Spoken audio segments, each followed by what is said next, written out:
Do you need habits? Do you need habits to function? And yes, if you need habits to function, do you need all of them? Hi guys, welcome back to Documenting Growth. Thanks for being a part of this channel. Thanks for being a part of this success story. Thanks for subscribing. Thanks for commenting in the comment section. I do not take it for granted. And today we are going to be talking about a topic that is very important. Excuse me. A topic that is very important in our career and our personal growth. Today we are going to be talking about building habits. Building habits. Building habits. It is very important in growing. So let's get right into the video. Firstly, you need to realize that you can't solve every of life's problem, every problem that life throws at you, as if it is the first time that life is throwing problems at you. You can't be solving every problem as if it is the first time that you are encountering problems. Yeah, and it is the reason why we build habits. We build habits as our way of coping with situation. We build habits as our way of dealing with challenges. We build habits for so many reasons, and we accumulate these habits from when we are small, when we are growing up, in our teen days, in our 20s, in our 30s, in our 40s. We build these habits and we group them. We group them as our identity, we group them as our ego, we group them as who we are, we group them as ourselves. It is the reason why you will see your friend exhibiting some certain forms of action every time, and you will tell him or her that, do you know you have an habit of doing so so and so, and she will respond to you and say, oh, it is who I am, it is my person, it is my identity, this is who I am, you need to accept it that way. I have a friend that has the habit of biting her nails anytime she's nervous, so we already know that it is who she is. I have a friend that anytime she has a problem, the first thing she does is she will go to bed, she will go and sleep first, she will sleep over it, she will tell me, let me sleep over it, she will sleep, and when she wakes up she has an answer. That is her habit. That's her way of coping with problems. That's her way of coping with situations. So that is how we build and accumulate habits. But this is where the problem is, when we ascribe our habits to become our identity. When we subscribe our identity to our habits, that is where it becomes problem.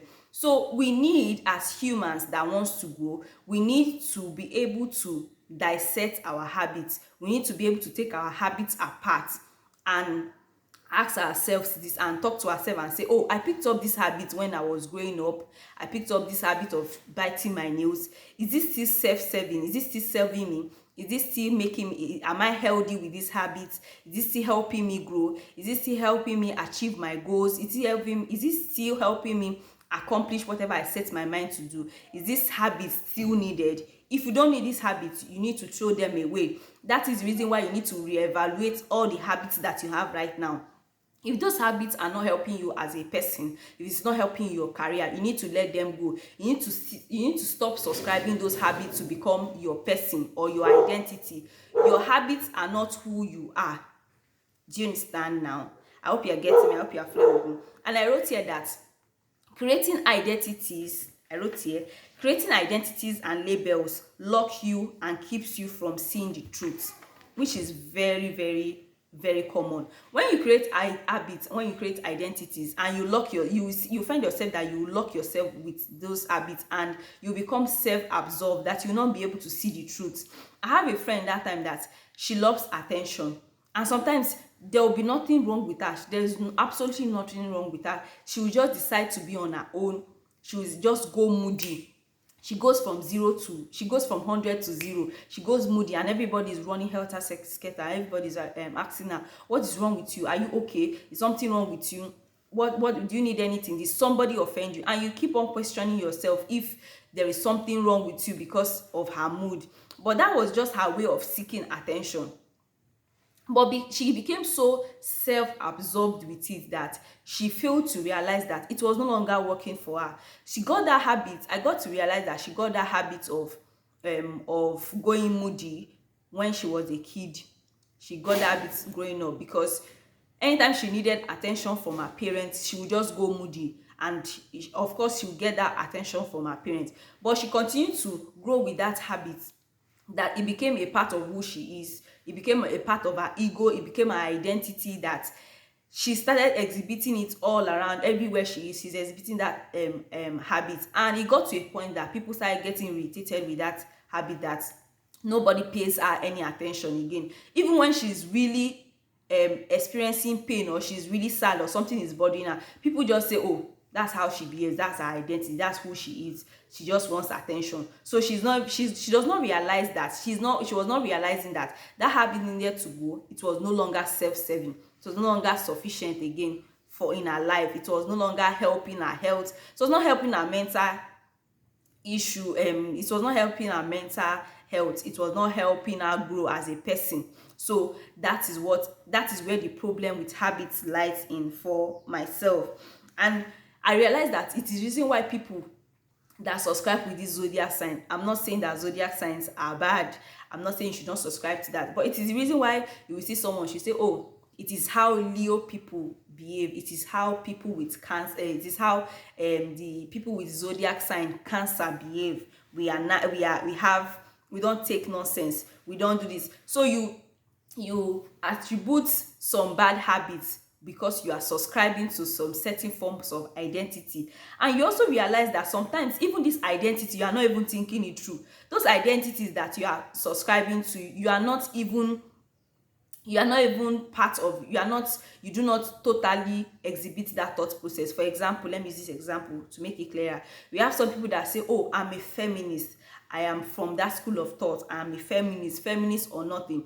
And actually, because they have subscribed to that feminism school of thought, they will end up defending some actions that they do not subscribe to. They will end up defending actions that extremist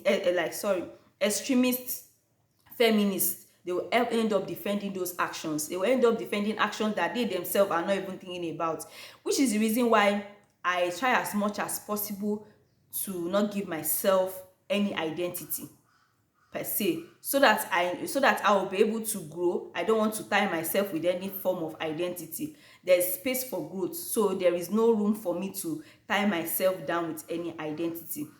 I mean, look at it this way. We have applications on our phones. Most of us that use Android or iOS, we have apps on our phone that are being upgraded every time. They are being reinvented. So if apps can be upgraded, if apps can be reinvented, what is stopping you as a person from upgrading your person, from upgrading yourself, from upgrading your career? What is stopping you from growing? What is stopping you from upgrading? If apps can be upgraded, what is stopping you from upgrading yourself? So I also wrote it that it is the reason why you should realize that there is no permanent identity. There is no permanent solution to the problems in the society. So there is no permanent identity that you should take on. Today you can be a footballer, tomorrow you can be a sports journalist. It is the reason why a footballer, an athlete, can have an injury, and her career his or her career as a footballer, the chapter will close. But it does not mean that you cannot assume or grow into a new identity, or becoming a sports journalist. There is no permanent identity. Today I can be a businesswoman, and tomorrow I can also be a journalist.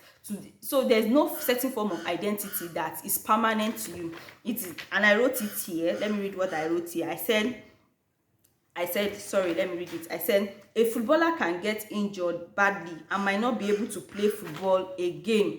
He or she needs to accept that being a footballer is not his or her entire identity. He or she can forge a new identity, and it can be as a coach, it could be as a sports journalist. So remember that there is room for growth. There is room for you to forge ahead to another identity. You can be a banker today, and tomorrow, okay, I have a friend that she was once a banker. She worked in a microfinance bank. Today she's a travel agent. Today she runs a business as she runs a travel agency. So that is room for growth. She has left that identity as a banker, and now she has forged a new identity as a travel agent, and she's growing. She didn't say, oh, permanently I'm a businesswoman, I'm a banker, that means I must only work in banks. If I am not working in banks, I'm not working anywhere. No, she has forged a new identity, and she's doing well for herself. So guys, this brings me to the end of the video. I don't want it to go too long. Thanks for watching. Thanks for being a part of this channel. I do not take you for granted. Thank you, then. Thank you. See you in my next video. And obviously, please, if you know that the habits that you have today is not helping you go, let it go. Let it go. Throw it away, trash it. See you in my next video. Bye.